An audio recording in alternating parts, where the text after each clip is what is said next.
I'm Rob. And I'm Nate. And welcome back to Rob and Nate Record a Podcast. This is our 100th episode. This is where Rob will insert clapping and fireworks sounds. When we started this, did you think we'd get to 100 episodes? I kind of did. Yeah? I just thought we were going to kind of do it indefinitely because I didn't think it would be... Well, I think we'll end up doing it indefinitely, a lot too. We do it anyway. Effort. Yeah. Yeah. And most of the effort's on your... Cause you we need to get you editing. I know. Yeah. But yeah. I did have some thoughts. It's like there's so many, wonderful memories about the 100 episode. Like that one time where we watched that movie and then I made that joke. Uh-huh. Or there was that other movie that you shared that trivia piece on. Uh-huh. Just wonderful memories. Yes, they are good memories. Actually, the question that I didn't even tell you I was going to ask. Oh, okay. What would you say was your favorite movie we've recorded about so far? That'd be... That's really tough. I don't know. Some of my favorite episodes, I really liked our episode on The Exorcist that we just barely...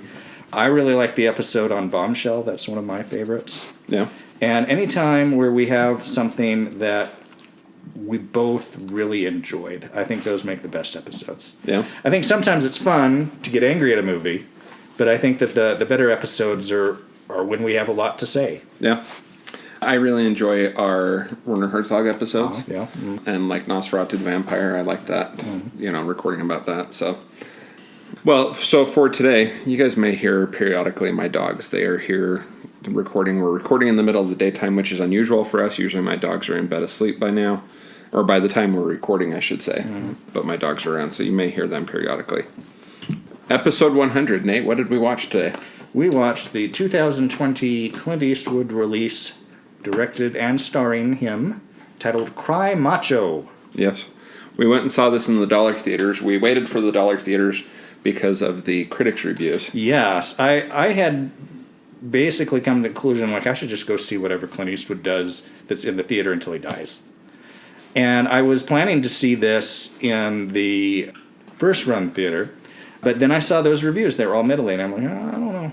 Then maybe I'll wait. It worked out. Yeah. Worked out. I mean, I can see critiques of this film.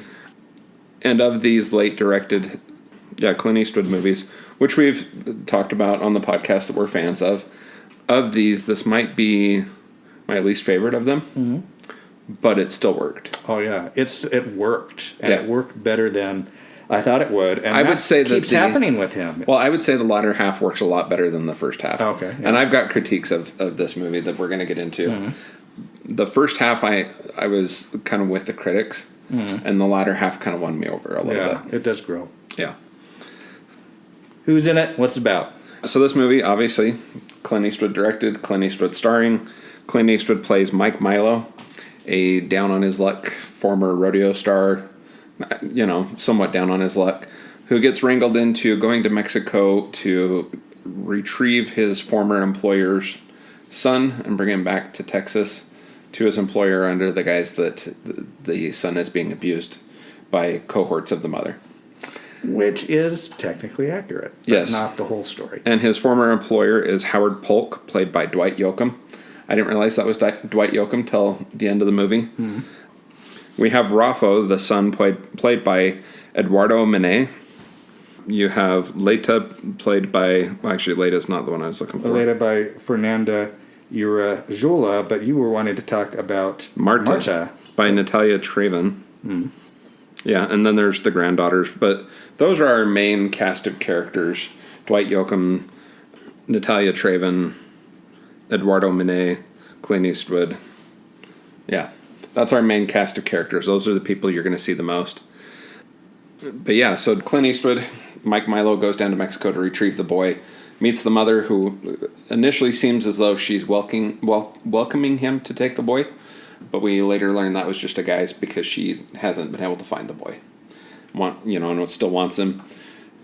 Mike convinces Raffo to come with him to Texas to go back to his father's place, to his father's ranch, and then the mother's employees are pursuing them, trying to get Raffo back.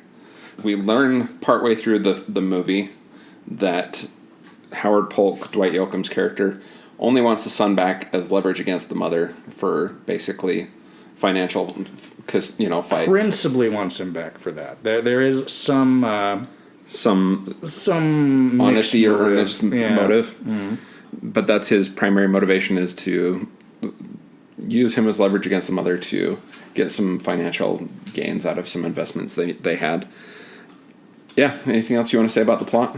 It's a nice, simple plot. It is based on a novel, and I loved the simplicity of it. I loved the understatedness of it, which you often get, especially with these latter... Well, I guess Clint Eastwood is always nicely understated. Yeah. And it's a pretty simple story. In some ways, you're kind of waiting for more to happen than ultimately happens, which isn't a bad thing. There's a lot of obvious kind of metaphorical things going on here. The boy's kind of wild. Clint Eastwood, he broke horses, or at least he used to, and so he has to kind of break the boy. And then you've got the good mother figure and the bad mother figure. Well, the bad father figure, kind of, and then he's the good father figure, and then the mother is kind of a bad mother, and then you have a good mother figure that emerges really in the second half of the movie. So Eastwood goes down there, has his dealings with the biological mother. Eventually, him and the boy start heading up north to get to the border. Over the process of doing this, their car gets stolen. It's a neat old late 1970s Suburban, which I like. So this is supposed to be taking place in the time frame of like 1979, 1980. 1979, 1980. It was a period piece, which I did not know and was not expecting was going to be going in, but I liked that. It's also, when you're shooting in, I would imagine this was principally shot in Mexico. There's a lot of rural Mexico is going to look about the same now as it would have looked 40 years ago.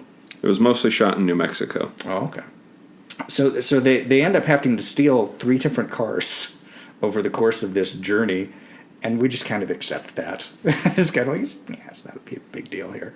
Yeah. And Raffo tells us it's okay in Mexico. We're very friendly people. We're very friendly. I borrow it here, and someone borrows mine, and yeah. Mm-hmm. And they end up kind of stuck in this little podunk town, because the first of the cars they stole has like some kind of a brake fluid leak or something.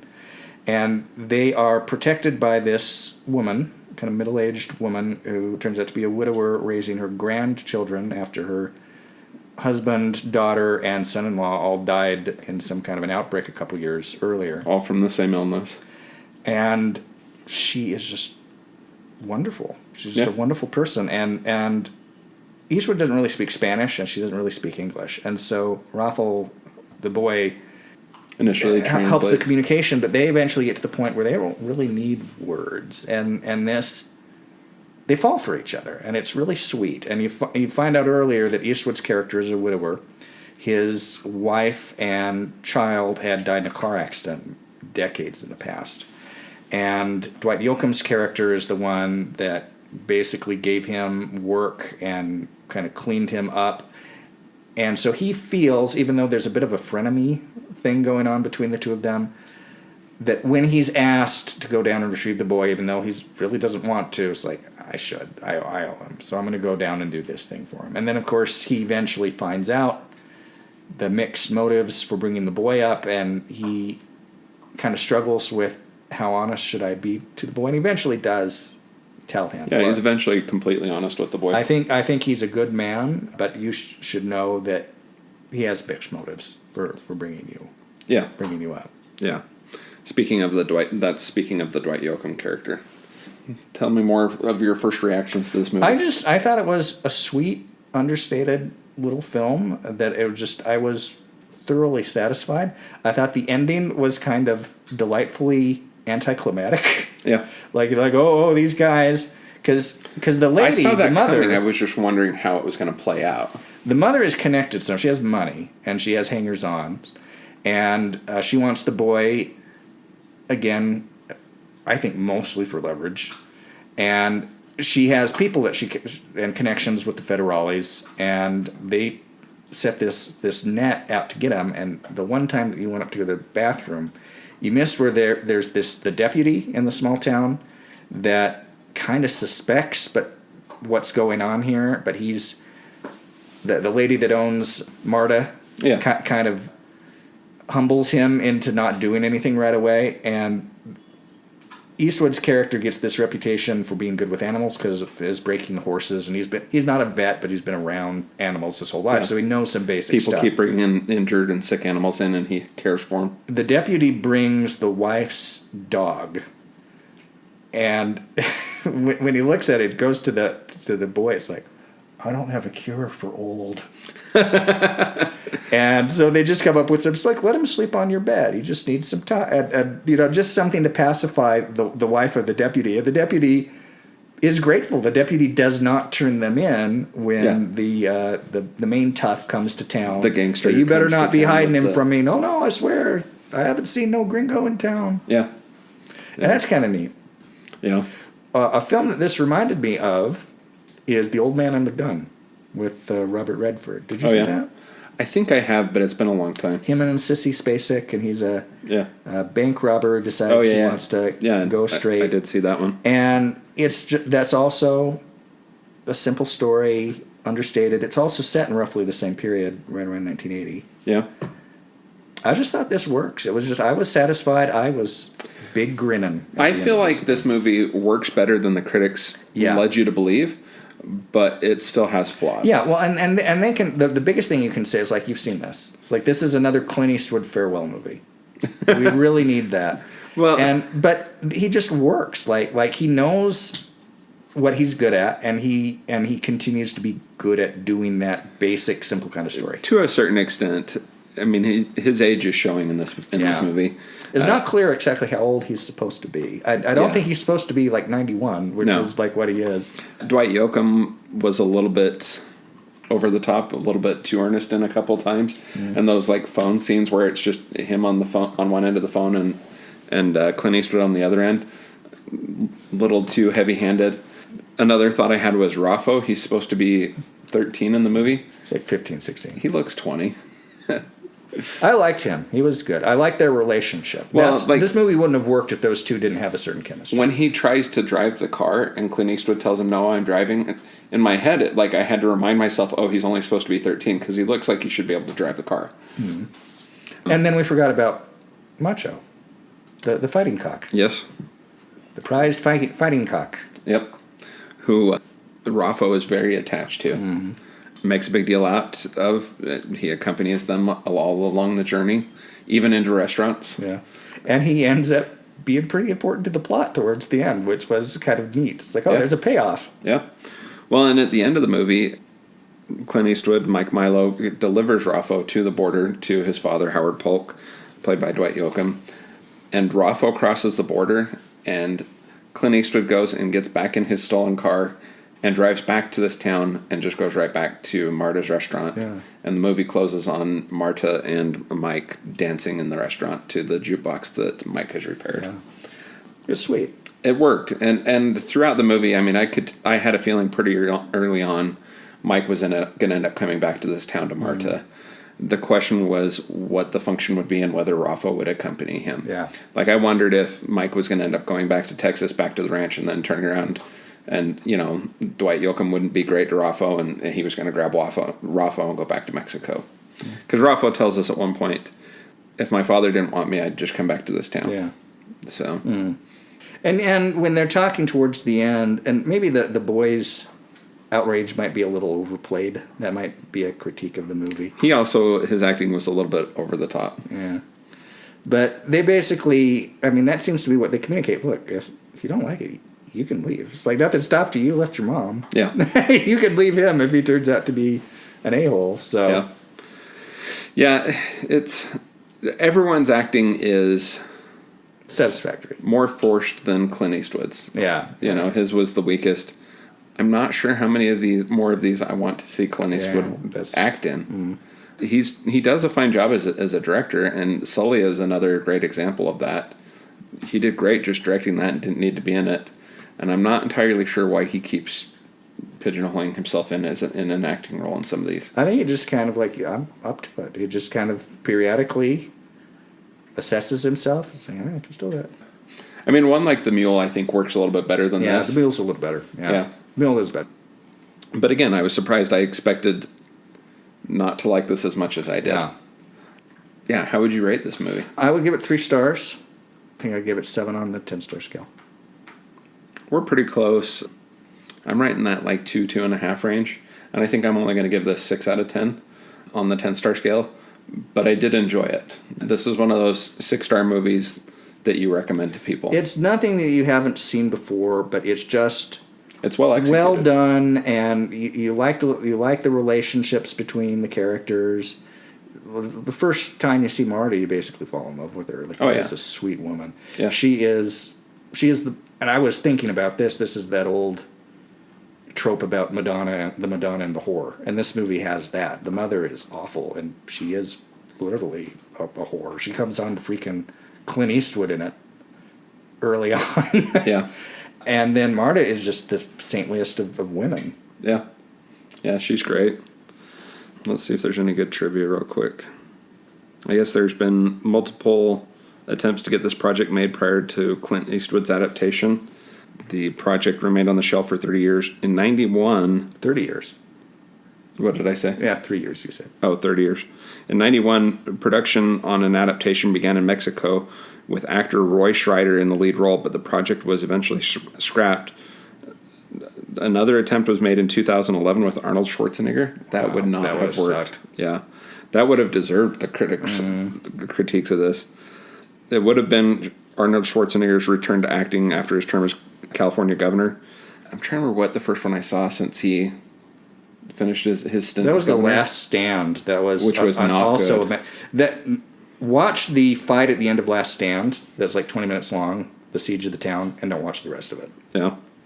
I was actually thinking about casting because it's a period movie, and they could have basically made this script back in 1979, 1980, basically as is. And I was thinking if you were going to make it back then, the 3 actors that came to mind to cast would have been John Carradine, who would have been about Clint Eastwood's age now, or at least as frail or frailer than Clint Eastwood looks now. Henry Fonda, if he were up to it, he was kind of sickly. Or Brian Keith. Okay. Yeah. It would have worked with any of them, 40 years ago. Yeah. Clint Eastwood apparently wrote one of the music themes that occur multiple times in the movie. It's called Time Lapse, and in the official soundtrack, he also performs it. Oh. And these trivia items are coming from the trivia section of IMDb.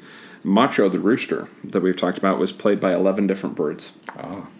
Clint Eastwood was offered the role of Miko in 1988, but did the Deadpool instead. However, he offered to direct instead and suggested Robert Mitchum for the role. That would have also been good. Yeah. Oh, I guess The Mule was also filmed in New Mexico, so this is not the first time that he's directed and starred in movies in New Mexico. So this was released 3 years after The Mule, which was released in 2018. The last time Clint Eastwood starred and directed in 2 movies released 3 years apart were The Gauntlet and Bronco Billy in 1977 and 1980, respectively. How about that? Yeah, this project took so long to get made, it was released 21 years after the death of the author and co-screenwriter Richard Nash. Wow.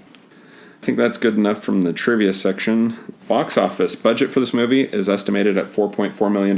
Yeah. I was going to comment this could not have cost that much to make. It's a small cast. The sets are nice, but...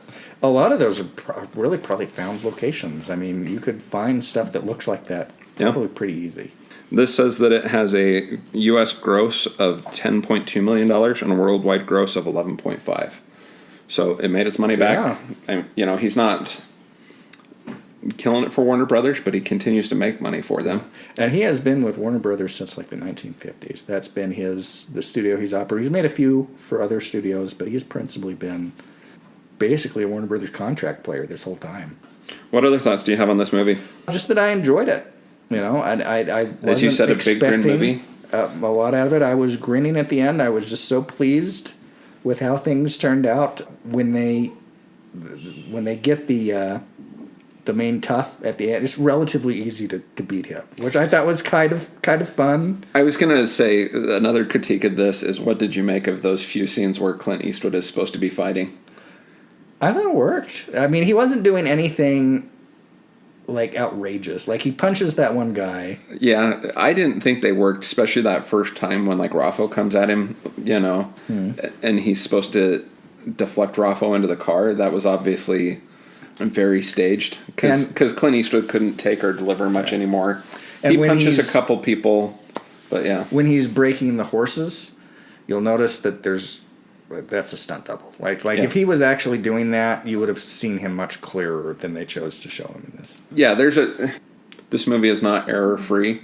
It has a few flaws, but it still works. Like it's good. The feel of it is good. It has Anything else to say? No, I think we pretty much covered it. Yeah. So episode 100. Yeah. Any other thoughts on episode 100 you want to impart? On recording 100 episodes? It's going to be released as episode 2 years. 100. Yeah. But we have a lot of other things that are in various stages of post-production that are kind of being parsed out. We've probably got at least another 10 episodes that that have previously been recorded and still need to come out. Yeah. It's been a fun project. Also, congratulations, Nate. Oh, yeah? It's 20 years ago this week that we started as Mission Companions. Yeah, that would have been, wouldn't it? Yeah. 20 years ago this week. I bet you didn't realize that one coming into today. Oh. Yeah. I did not. Yeah. Okay, well, I'm Rob. And I'm Nate. And this is Rob and Nate Record a Podcast. So I was thinking when we went to the theater, like, I don't know if we chose the right movie. Because I saw another movie up there, and I had planned to make a joke about this movie, but it didn't come up because we didn't record a lot of movies this summer. I was going to say, X superhero movie or whatever, is this fine, but really this whole summer has just been building up to the Paw Patrol movie. We should have seen the Paw Patrol movie, and I should have analyzed it as though it were an actual cop movie. It'd be like, this movie makes no sense. And make that episode 100. It's like, it just doesn't hold up. I'll grant you the talking dogs, but they have no kind of, like, what's the administrative structure between these different branches? If a police officer fight a fire dog around? I was like, I don't get this. This doesn't make sense. Leave it to you to come up with stuff like that. Okay, you ready? Yeah. And then... So one of the trailers they played, of course, was for the Venom sequel. You haven't seen that? No, I haven't seen the original either. Okay. Anyway, I saw the Venom sequel a week or two ago. And you were talking about, this movie was to have been made in like the late 80s or early 90s. It just took forever to get made. And I thought, watching the Venom sequel, I'd like to take this movie, put it in a time machine, take it back to 1991, show it to an unexpected audience. It would make no sense. And there's this black goo thing and killing and Woody from Cheers is a murderer and it would be almost indecipherable. Yeah. I don't know much about him. I understand the sequel works better because it just plays into what it is. The sequel knows what it is more. The first one was trying to figure that out, and it was advertised like a really serious movie. Well, I understood like the studio downplayed that in the first one, and in the second one they just let him go. Yeah, I mean it's a weird one-person buddy comedy is what it is. Really? And because you got this alien parasite in him that has kind of a gruff, eccentric sense of humor to it. He's always talking about eating people. Yeah. And he's like, we can't eat people. Oh, I want to eat people. And it's like, that is... What got me is that actually retained a certain appeal over two movies. Yeah. What's his name? Did it deserve a sequel? What's his name talking to himself? Tom Hardy. Tom Hardy talking to himself for 2 hours. An hour and a half. It was fun. It's an odd. It's a really odd franchise. Is there going to be a third? They may actually integrate it into the MCU now that they're doing the multiverse thing. Wait, really? Yeah, there's one of those flash sequences at the end where it implies that they have slid from one universe to another, one timeline to another. And well, it's not implied. They tell you that basically. Yeah. Because he ends up in the Tom Hardy universe because he sees Tom Hardy's Spider-Man on the TV, and Venom, who knows him from other existences, like, I know who that guy is. Yeah, 20 years ago. Like, we met before we became companions. but you couldn't say that we really had started. We met at Christmas conference, probably, Yes. in 2000. And then when you were going home for your surgery, we talked a little bit at the mission office. Yeah. And we were aware of each other Yeah. otherwise, but yeah, it was this week 20 years ago that we were assigned to be companions, and we could have said that back then this is the start of a beautiful friendship. Mm-hmm. It's been a long friendship, 20 years. Did you ever think when we became companions on the mission we'd still be close friends 20 years later? Not really, no. It kind of surprises me. And there's other people that I thought I would keep in contact with that I just haven't. Yeah. Yeah. So you never know. Fun stuff. Yeah, 20 years. I would say that it was our friendship started when our companionship started. So 20 years that we've been friends at this point. So, but it's still. Nate, when we started this. Woo!